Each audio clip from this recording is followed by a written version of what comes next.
আপা আপনি গোপালগঞ্জে চলে আসেন, কোনো সমস্যা নাই, আমরা আছি আপনার সাথে। সবাই যাবো ইউরোপ আমেরিকা থেকে, সবাই আমরা গোপালগঞ্জে কথা শুনি ইনশাআল্লাহ স্বেচ্ছায় কারাবরণ করবো দরকার জি আপা, হ্যাঁ জি আপা বলেন প্লিজ।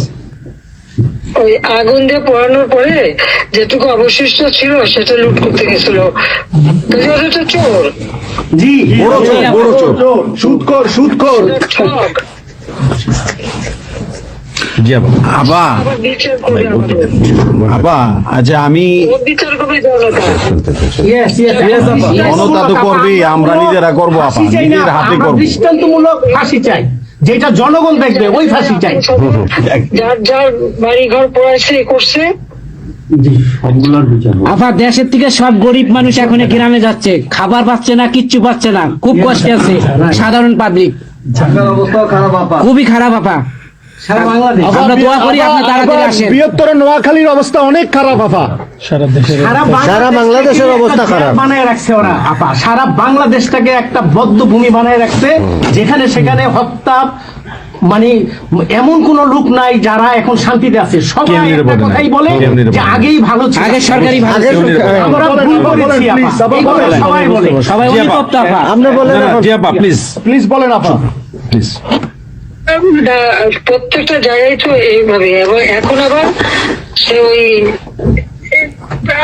একটা পদক্ষেপ নিচ্ছে, এদিকে প্রায় 80 জন প্লাস আরো 35 জন, সেই সাথে 300 লোক, তারা জেলা উপজেলা ইউনিয়নে সার্ভে করতে পাঠাচ্ছে।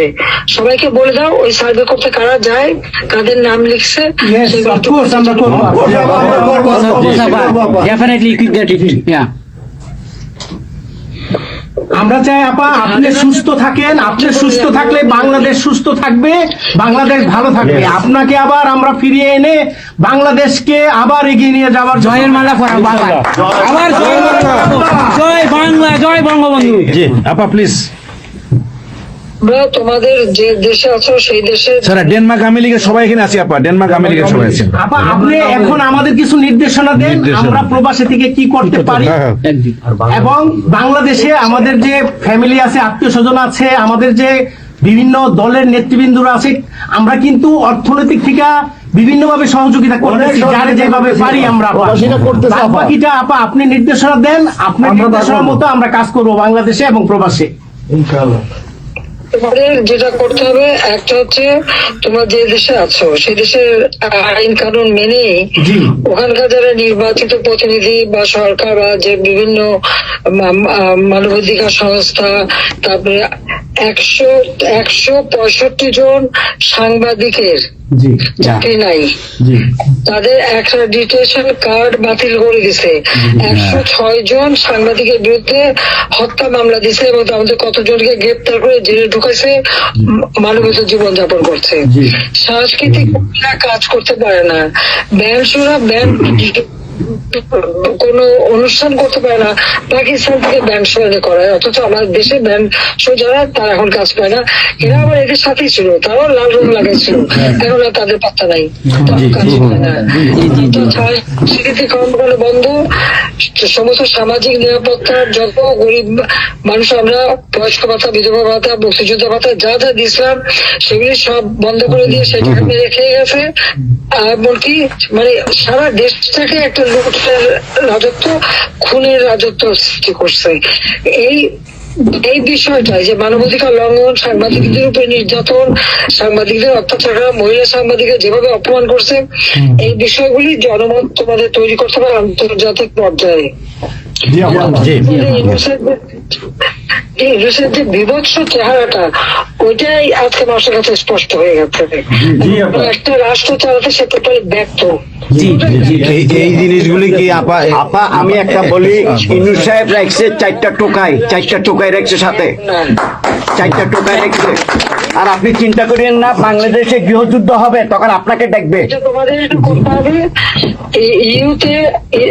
ইউরোপিয়ান ইউনিয়নে যেখানে তোমার ওখানকার পার্লামেন্টে যেখানে আসো, সব জায়গায় এই জনমত তৈরি করতে হবে। সন্ত্রাসের কাছে পরিণত করছে বা মানুষ খুন করছে, আজকেও খুন করছে। আজকে তুমি জানো মতলবে আমাদের মোহাম্মদ হোসেন ভাইয়ের বাড়িতে আগুন দিচ্ছে। খুন এইগুলি সে করে বেড়াচ্ছে এবং সমস্ত এই ইচ্ছা মতো। কাজে তোমরা এই বিষয়গুলি তোলো, আর আত্মীয় স্বজন বন্ধু বান্ধব পরিচিত জানাচ্ছে খুবই কষ্ট আছে, তাদেরকে সাহায্য করো। মামলা দিয়ে দিয়ে আমাদের নেতা কর্মীদের চরম হয়রানি করে যাচ্ছে। তাদেরকে সহযোগিতা করা, এই যে আইনজীবী ঠিক করা এবং আন্তর্জাতিক ভাবে কিভাবে মানে এদেরকে সব জনমত সৃষ্টি করা এবং সরকার যে অপকর্মগুলি করছে সেগুলি তুলে ধরা, এই কাজগুলো তোমাদের আমরা করবো। আবা একটা জিনিস একটু সন্দেহ লাগতেছে আপা, তাদের সাথে তোমরা থাকবা, কাজ করবা, আর দেশের ভিতরে মানুষকে যে এই সরকারকে না তাহলে দেশের মানুষের মুক্তি দেয় করবে। হ্যাঁ আবা, আমি একটু একটা কথা বলতে চাই। একটা জিনিস একটু সন্দেহ লাগতেছে যে পাকিস্তান থেকে যে শিপের মধ্যে কতগুলি কন্টেইনার আসলো, এটা কেন এবং এত দ্রুত ওরা কিভাবে পাকিস্তানের সঙ্গে ব্যবসায়িক সম্পর্কটা গড়লো? কারণ এইটা তো কোনোদিন ছিল না বাংলাদেশে, 71-এর পরে এটা হয় নাই আপা। এখন এইটা নিয়ে আমাদের আপনি তো অবশ্যই আপনি অনেক কিছু অবগত আছেন, এটা আমাদের জানার প্রয়োজন। এই তথ্যটা আমাদের বের করা উচিত যে কোনো ভাবে, গোয়েন্দা বলেন, যে কোনো ভাবে আমাদের তো কিছু না কিছু আছে, এদের মাধ্যমে এই জিনিসটা আমাদের খুবই দ্রুত বের করা উচিত। এরা কি মনে করতেছে, মনে হয় সম্ভবত ভয় পাইতেছে যে আমরা হয়তো দেশে একটা অরাজকতা সৃষ্টি করুম, ওরা একটা গৃহযুদ্ধের প্রস্তুতি নিতেছে অস্ত্র। আমার কাছে সন্দেহ। ওইখানে দুইজন যে মাল ডেলিভারি করে ওই জায়গাতে কন্টেনারের ওইখানে 2টা লোকের চাকরি চলে গেছে।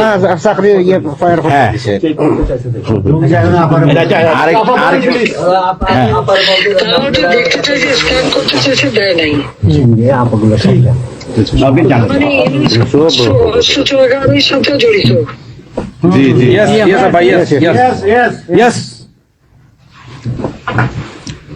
আপা এই দেশটাকে তো ওরা আবার সেই পাকিস্তানের পর্যায়ে নিয়ে গেছে, আমাদের এই দেশটাকে আবার উদ্ধার করতে হবে ইনশাল্লাহ। এই জন্য আমাদের যা করতে হবে প্রবাসে এবং দেশে। আপা আমরা যারা বাহিরে আছি আপা, আমরা প্রয়োজনে দেশে গিয়ে আবার ওই মুক্তিযুদ্ধ আমরা দেখি নাই 71-এ, আমরা নতুন মুক্তিযুদ্ধে আমরা অংশ নিব আপা ইনশাল্লাহ। এই দেশকে আমাদের উদ্ধার করতেই হবে, এই দেশকে উদ্ধার করতেই হবে আপা আমাদের। একটা শুনি। জি আপা বলেন। আচ্ছা আপা, আমরা শেষ করবেন। আমরা ডেনমার্ক আওয়ামী লীগের পক্ষ থেকে এই জায়গায় আমরা যারা আছি, আমাদের বয়োজ্যেষ্ঠ নেতৃবৃন্দ আছে।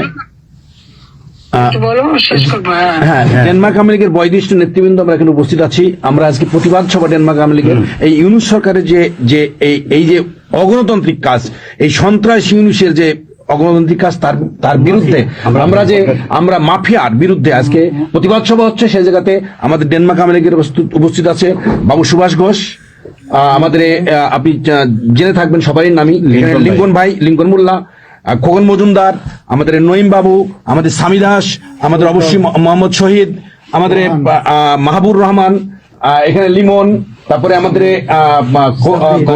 সাব্বির, তারপরে উপস্থিত আছেন আমাদের শামীম খালাসি, বোরহানউদ্দিন, আমাদের মাসুদ চৌধুরী, স্বামী দাস, হিল্লোল বড়ুয়া, লিমন, অনেক নেতাকর্মী দাদা আপা, অনেক নেতাকর্মী উপস্থিত আছে। আমরা আপনার জন্য আজকে দোয়া করব, দুহাত তুলে আপনার দীর্ঘায়িত কামনা করছি। আগামীতে আপনাকে সুস্থ থাকতে হবে, আপনার মাধ্যমেই বাংলাদেশকে আমরা ঘুরে দাঁড়াবে।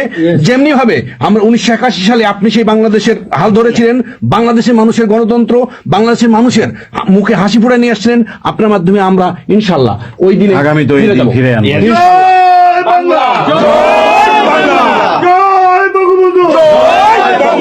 শেখ হাসিনার সরকার বারবার দরকার, শেখ হাসিনার সরকার, শেখ হাসিনার ভয় নাই, রাজপথ ছাড়ি নাই, শেখ হাসিনার ভয় নাই, শেখ হাসিনার সরকার বারবার দরকার, শেখ হাসিনার সরকার বারবার দরকার।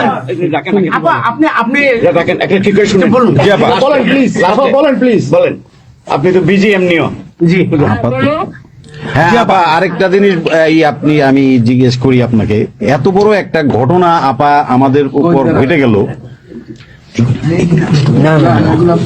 আপা আমার আমাদের গোয়েন্দারা কি করছে আপা? এই প্রশ্নের অ্যান্সার আবার দিয়েন না। আমাদের সাংগঠনিক অ্যান্সার যেটা হয়েছে, আমরা যেহেতু রেকর্ড করেছি এই অনুষ্ঠানটা, সেই এই পর্যন্তই থাক, আমাদের মনে বলে ভালো। এই পর্যন্ত আমরা শেষ করছি। আপনাকে আবার ধন্যবাদ, আপনার জন্য দোয়া করছি, আপনার দীর্ঘায়িত কামনা করছি। আপা আপা আপনি শেষ করুন, সাংগঠনিক নির্দেশনা দেন। আপনি শেষ করুন আপা, তারপরে আমরা শেষ জি আপা, আমরা শেষ করছি। হ্যাঁ, রেকর্ডিং বন্ধ। ধন্যবাদ। রেকর্ডিং বন্ধ করেন, সব রেকর্ডিং বন্ধ করেন। সবাই রেকর্ডিং বন্ধ করুন। হ্যাঁ, এই রেকর্ডিং বন্ধ করুন। বন্ধ করেন। রেকর্ডিং বন্ধ করেন। এই রেকর্ডিং করবেন।